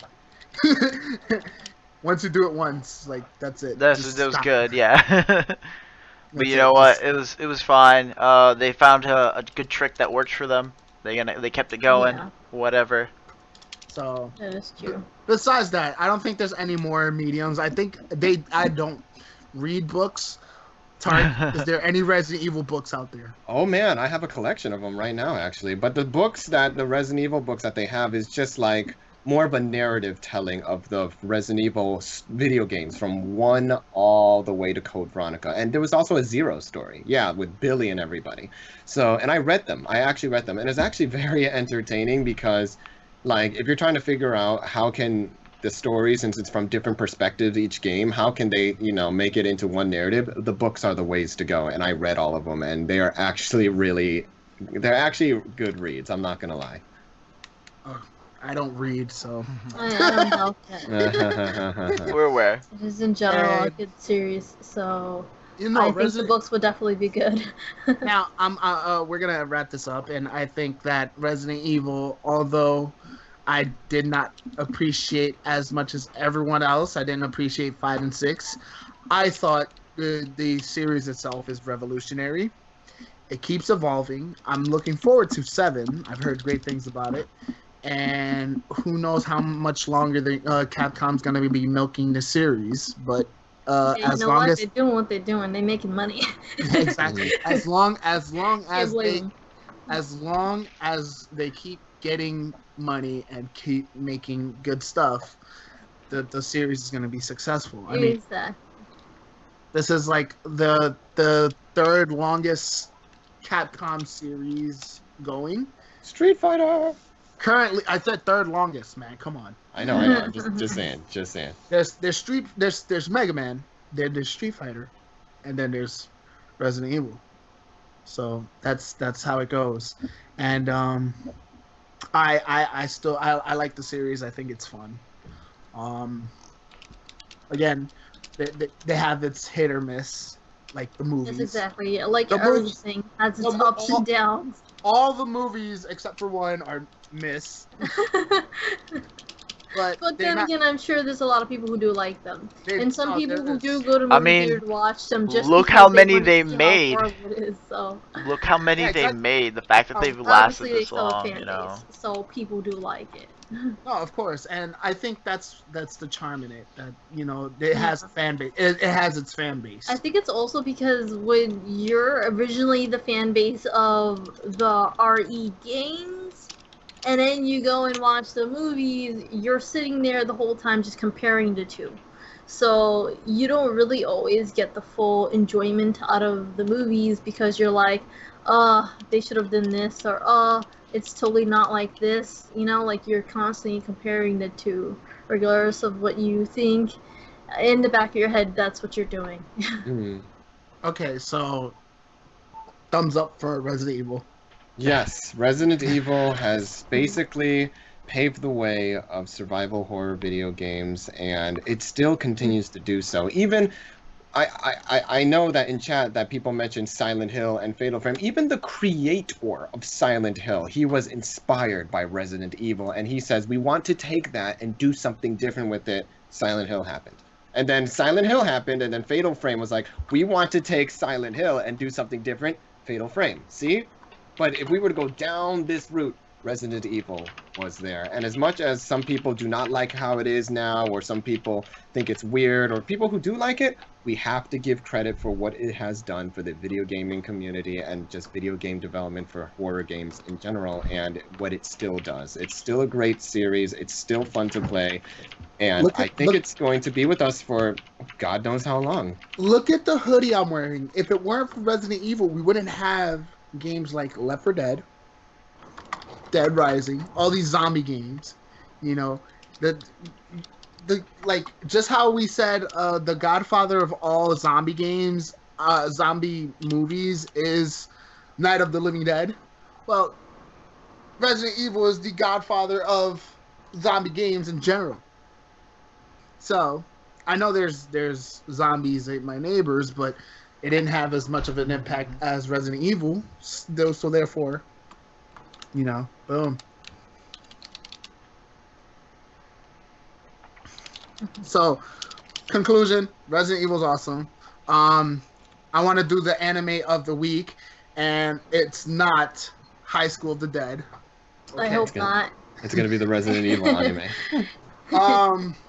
I wasn't gonna say that. What should my anime of the week be? I want to do something zombie related.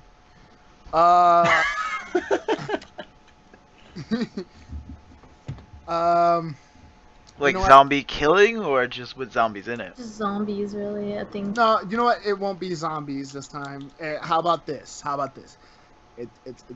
We're gonna say Tokyo Ghoul. Tokyo Ghoul is a great anime.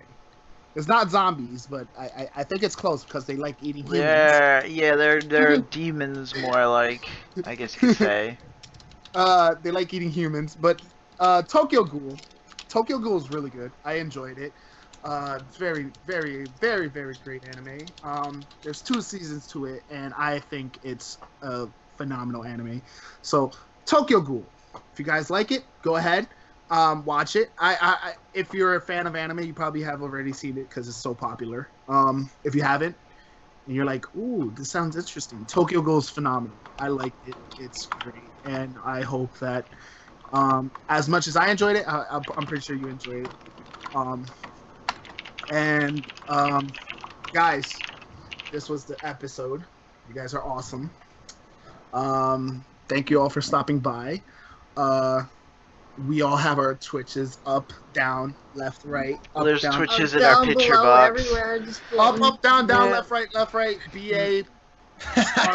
They're all in our picture Select boxes, start. so Oh, you God. know. Select start. Okay, Konami code, please. And it's always fun to be here with you guys. And I hope you guys enjoy the podcast. We'll be back. Hopefully, we will be back next week. Yeah, hopefully. We'll see what happens. Either way, we'll keep you guys tuned. Yes, and until then, I am Bajuzitsu, and everyone else doesn't matter. Nah. I am Well, Tark a little hurt. 201. God, thank you, 129. And I'm Bushido X Wolf. And thank you guys so. Oh, Go ahead. thank you guys. No, Bajo's. No, I wanted to do it last. You go.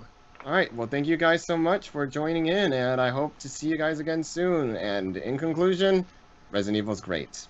Adore it, and if you don't adore it, acknowledge it. And since my go ahead. I was gonna say there's different Just getting mediums, so hyped. so if one of them doesn't work for you, the other one might. There you go.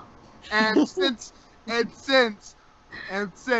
my guy Bobby Roode won, I want to end with this. Glorious! Oh, cringe is real. The cringe is so real. All right. Thank you guys so much. Hope to catch you guys again next week. And until then, everyone have a good night. Thank you. Peace out. Alright, everybody, take care.